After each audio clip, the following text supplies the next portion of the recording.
Shalom anak-anakku sekalian. Kali ini kita belajar pendidikan agama Kristen dengan judul Bertumbuh Menuju Kedewasaan yang Benar. Referensi Alkitab diambil dari Efesus pasal 4 ayat 11 sampai 15, Kolose 1 ayat 7 sampai 12. Anak-anakku sekalian, sebelum kita masuk kepada pembelajaran, mari kita bersatu dalam doa.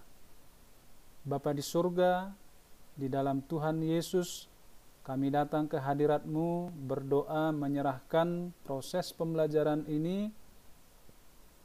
Biarlah Tuhan yang menolong, memimpin dan memberikan hikmat kepada kami sehingga kami memahami akan pembelajaran kali ini. Terima kasih Tuhan, di dalam nama Yesus kami bersyukur. Amin. Nah, tujuan pembelajaran kita yang pertama, melalui metode ceramah peserta didik dapat menjelaskan maksud dari proses menjadi dewasa.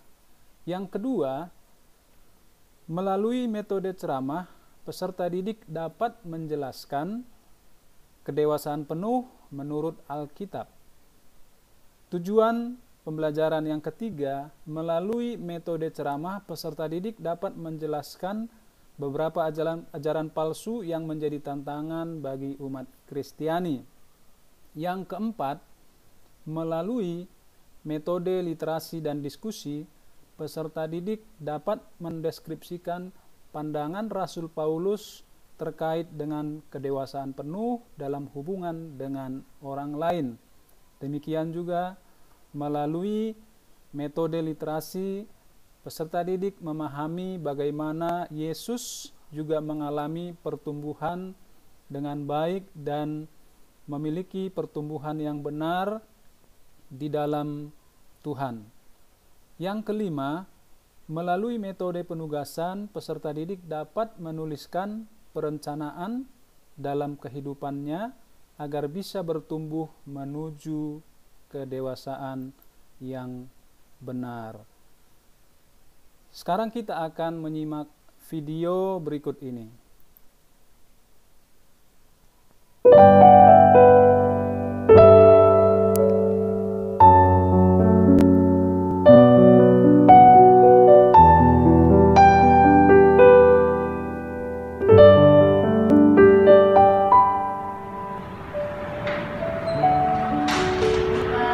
Pagi Pak. Pagi.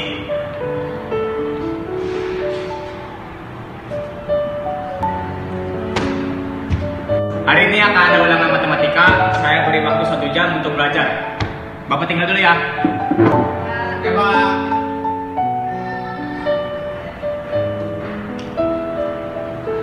Belajar apaan?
Ervin, kamu ikut saya.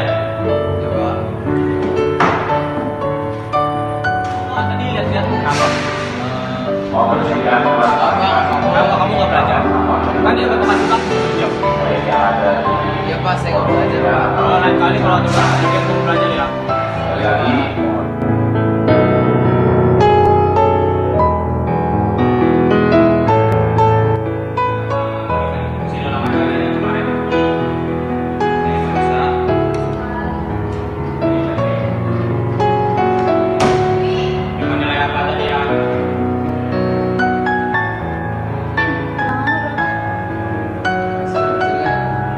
Aku sih nggak belajar kemarin. Itu deh. Makanya kalau ada ulangan tuh belajar. Mau kecil atau besar juga belajar lah.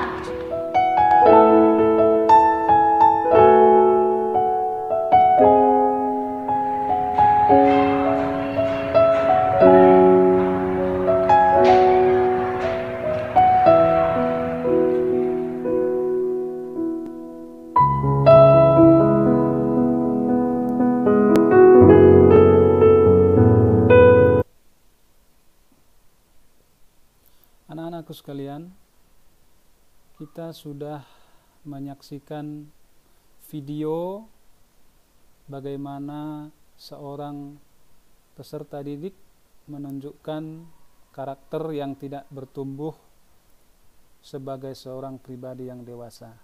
Nah, berikutnya kita akan belajar dari puisi Rudyard Kipling berjudul If. Anak-anakku, berikut ini ada beberapa cuplikan dari puisi Rudyard Kipling. Saya akan bacakan untuk kalian. Jika kau bisa bersabar ketika semua orang sekitarmu hilang sabar dan mempersalahkanmu. Jika kau bisa percaya diri ketika semua orang meragukanmu. Namun, berilah juga celah bagi keraguan mereka. Jika kau dapat bermimpi dan tidak membiarkan mimpi menguasaimu, jika kau dapat berpikir dan tidak menjadikan pikiranmu sebagai tujuan, jika kau dapat meraih kemenangan dan menderita musibah kekalahan, dan memperlakukan sama kedua tipuan semu itu. Cuplikan bait puisi di atas, kita temukan pelajaran tentang kesabaran, rasa percaya diri, berani menghadapi keraguan orang, sabar menunggu, tidak membalas kejahatan dengan kejahatan, cerdas dan waspada, tidak kelihatan terlalu baik atau bijaksana, tidak tenggelam dalam mimpi-mimpi, sanggup berpikir demi mencapai sesuatu, tidak mudah terhanyut oleh kemenangan atau hancur karena kekalahan. Kalian bisa menambahkan pelajaran yang ditemukan dari puisi Rudyard Kipling yang begitu lumayan panjang. Kalian bisa tuliskan makna di balik puisi tersebut. Nanti bisa kalian kerjakan. Anak-anakku sekalian, proses menjadi dewasa. Kalian tentu masih remaja dan akan menginjak kepada dewasa. Prosesnya akan kalian jalani ke arah dewasa. Nah, dewasa dalam bahasa Inggris dikatakan adult dan mature. Adult menunjukkan kepada usia seseorang, sementara mature menunjuk kepada kematangan pribadi seseorang. Nah, anak-anakku sekalian, orang yang matang pribadinya dan matang jiwanya mestinya tahu apa yang baik dan yang buruk. apa yang benar dan apa yang salah. Ia menjadi orang yang mandiri. Menjadi orang mandiri lalu mampu mengambil keputusannya sendiri. Nah, dia mampu mengambil keputusan sendiri. Nah, anak-anakku sekalian, kalaupun seseorang meminta nasihat, ia tidak akan begitu saja menjalankan sesuatu nasihat yang dia terima, baik dari teman ataupun dari orang lain. Dia akan berusaha berpikir masak-masak dan mengambil keputusan dengan bijak. Nah, orang yang bertumbuh menjadi dewasa, baik secara pemikiran, baik secara emosi, maka dia tidak akan mementingkan dirinya sendiri, melainkan peduli terhadap orang lain. Nah, anak-anakku sekalian, tentu ini proses yang membutuhkan perjalanan dan proses ini tidak mudah. Kalian akan melewati itu dan ada banyak kerikil, ada banyak tantangan yang akan kalian hadapi. Kita akan belajar kedewasaan menurut Alkitab. Diberikan contoh bahwa Yesus Kristus telah menyediakan pemimpin umat bagi gereja. Yesus Kristus telah menyediakan pemimpin baik rasul, nabi, pemberita Injil, gembala, pengajar, dan lain-lain. Tujuannya apa? Untuk menolong agar umat Kristiani diperlengkapi untuk melayani Tuhan dan membangun tubuh Kristus, yaitu gereja. Nah, kedewasaan menurut Alkitab dikatakan oleh Paulus bertujuan supaya mencapai kesatuan iman dan pengetahuan yang benar tentang Yesus Kristus Anak Allah. Kedewasaan penuh dan tingkat pertumbuhan yang sesuai dengan kepenuhan Kristus. Sehingga kita bukan lagi anak-anak yang diombang-ambingkan oleh rupa-rupa pengajaran, oleh permainan palsu manusia dalam kelicikan mereka yang menyesatkan, tetapi dengan teguh berpegang kepada kebenaran di dalam kasih, kita bertumbuh di dalam segala hal ke arah Dia, Kristus yang adalah kepala. Nah, kedewasaan menurut Alkitab, di mana orang Kristiani sering menghadapi rupa-rupa pengajaran yang menyesatkan. Ketika kita mengarah kepada kedewasaan yang menurut Alkitab, yang diharapkan oleh Tuhan, maka ada banyak tantangan yang dihadapi oleh umat Kristiani, yaitu rupa-rupa pengajaran yang menyesatkan, berupaya mengalihkan perhatian dan iman orang Kristen dari Kristus. Guru-guru dan nabi palsu menyebarkan ajaran yang sesat, berusaha membuat orang Kristen menyangkal Yesus Kristus yang telah menebus mereka, membujuk supaya orang Kristen meninggalkan Yesus dan menjauhkan diri dari kasih Allah. Oleh karena itu, seorang Kristen, seorang Kristiani yang dewasa tidak akan mudah digoyahkan oleh ajaran sesat. Ada bermacam-macam ajaran sesat. Yang pertama, yang harus kita waspadai adalah ajaran sesat The Family International, dikenal dengan nama Children of God, anak-anak Allah, mengajarkan bahwa akhir zaman sudah dekat. Pada tahun 1974, memperkenalkan metode untuk mencari anggota baru dengan menggunakan seks sebagai daya tarik. Nah, ini sangat bertentangan dengan apa yang difirmankan oleh Tuhan dan apa yang diajarkan oleh Alkitab. Yang kedua, Ajaran sesat tersebut adalah dikatakan sebuah pertanyaan, pernahkah kamu bertemu dengan guru dan nabi palsu yang berusaha menjauhkanmu dari Yesus? Mereka menjanjikan kebahagiaan hidup yang semu, menjanjikan kebahagiaan hidup yang semu.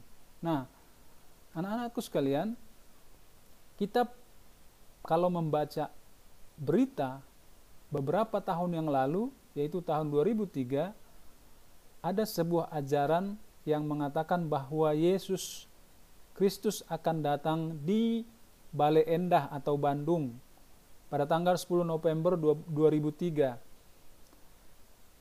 Hanya mereka yang diangkat oleh Yesus ke surga, yang lain tidak akan diangkat. Itulah ajaran palsu yang disebarkan pada saat itu. Sehingga banyak orang-orang dari daerah datang ke Bandung, menjual hartanya, meninggalkan keluarganya, berbondong-bondong datang ke Bandung karena dipengaruhi oleh ajaran sesat, yaitu Yesus akan datang di Bandung dan akan mengangkat mereka.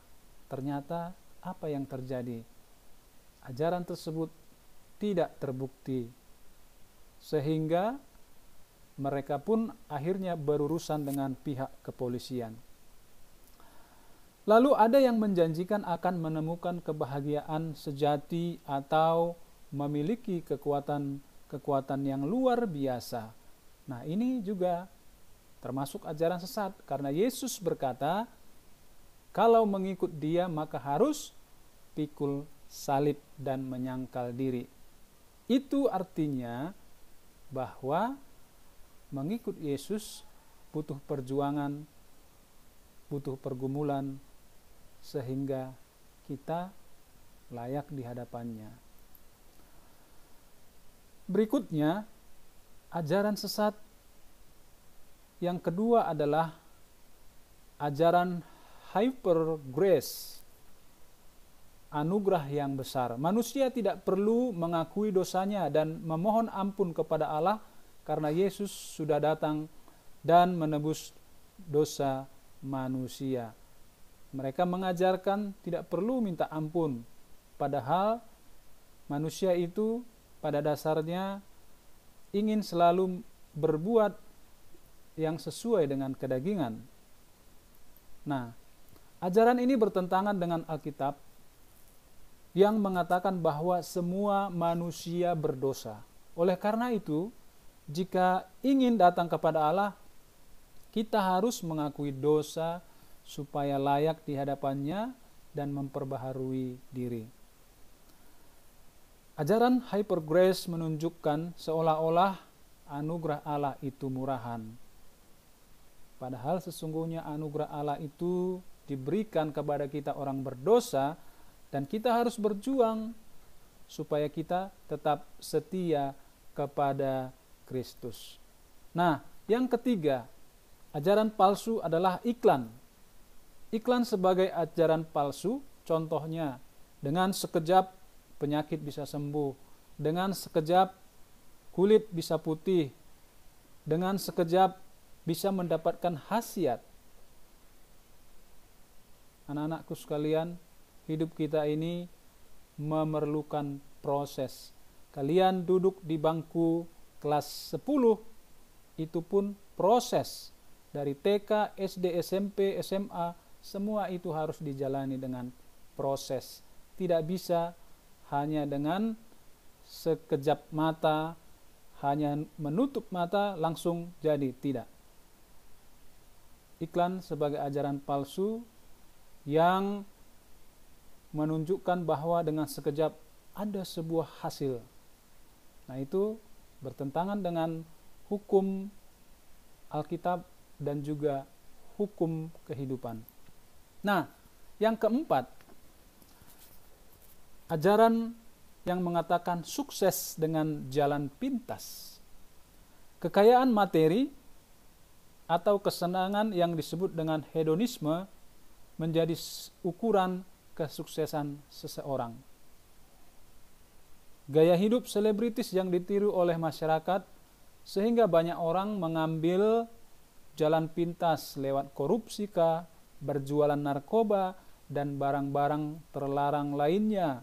Nah, sukses dengan jalan pintas itu tidak alkitabiah. Sukses dengan jalan pintas atau berhasil dengan jalan pintas itu pasti ajaran yang menyimpang. Oleh karena itu anak-anakku, jika kalian ingin sukses, maka jalanilah proses.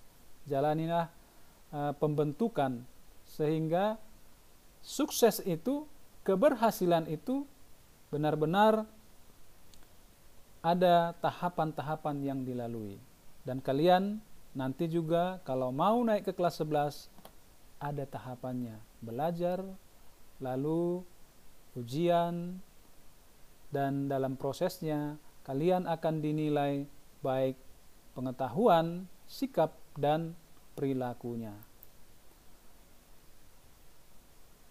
Anak-anakku sekalian, kedewasaan penuh menurut Rasul Paulus dan yang dilakukan oleh Yesus, kita bisa melihat bahwa Yesus pernah makan di tempat-tempat yang sederhana.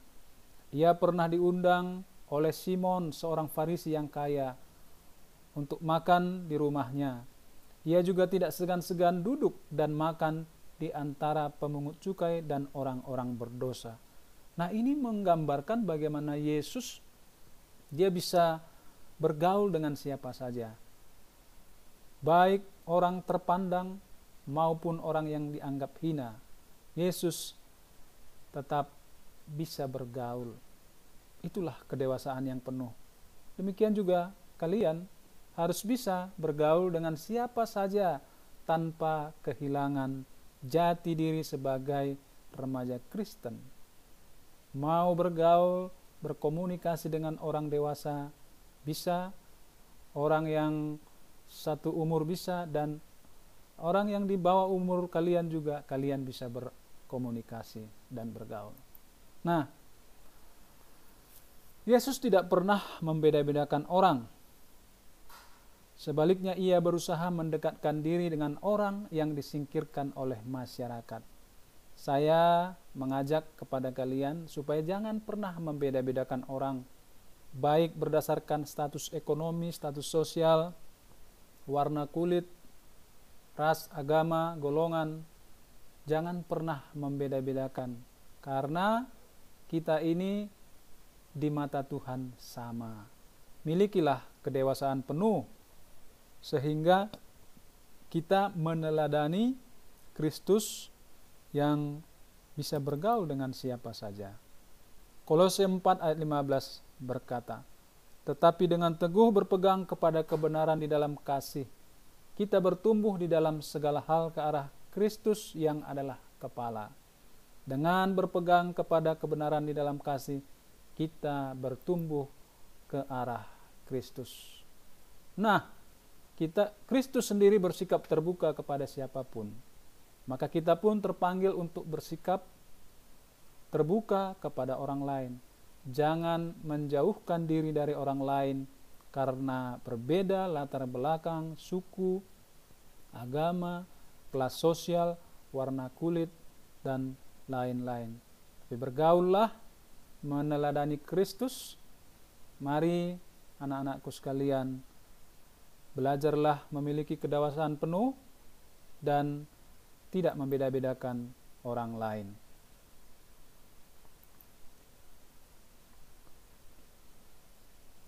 Nah, kedewasaan penuh yang kita lihat di dalam diri Yesus adalah kehidupan yang fokus pada kepentingan orang lain. Itulah yang digambarkan oleh Paulus dalam Filipi pasal 2 ayat 3 sampai 4. Sebaliknya, hendaklah dengan rendah hati yang seorang menganggap yang lain lebih utama daripada dirinya sendiri, dan janganlah tiap-tiap orang hanya memperhatikan kepentingannya sendiri, tetapi kepentingan orang lain juga. Paulus ingin menekankan agar kita tidak hanya memperhatikan kepentingan diri sendiri, tetapi juga memikirkan kepentingan orang lain. Sebagai kesimpulan, anak-anakku sekalian, kedewasaan yang benar adalah sikap hidup yang tidak mudah diombang-ambingkan oleh pendapat orang-orang di sekitar kita. 2. Kedewasaan yang benar seharusnya tampak dalam kemampuan kita ketika diperhadapkan dengan berbagai ajaran, pemikiran, filosofi, bahkan juga iklan yang mengajarkan sukses dan keberhasilan dengan jalan pintas. 3. Alkitab mengajarkan bahwa kedewasaan yang benar adalah kedewasaan yang berprinsip, yang didasarkan pada firman Tuhan. Sebagai tugas, yang pertama nanti kalian kerjakan ada 7 tugas. 1. Jelaskanlah maksud dari proses menjadi dewasa. 2. Jelaskanlah kedewasaan penuh menurut Alkitab.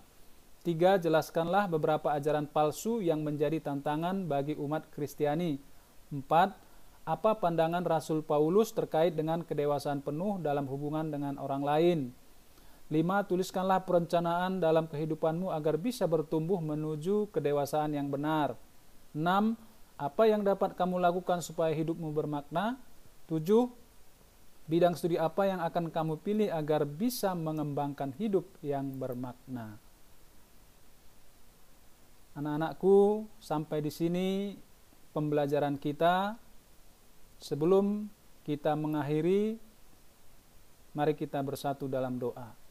Tuhan, pimpinlah hidup kami agar dapat menjalaninya menuju kedewasaan yang benar.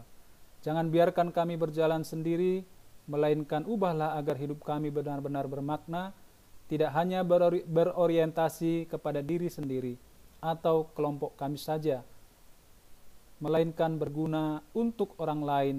Dalam nama Tuhan Yesus kami berdoa. Amin. Tuhan Yesus memberkati kita sekalian. Shalom.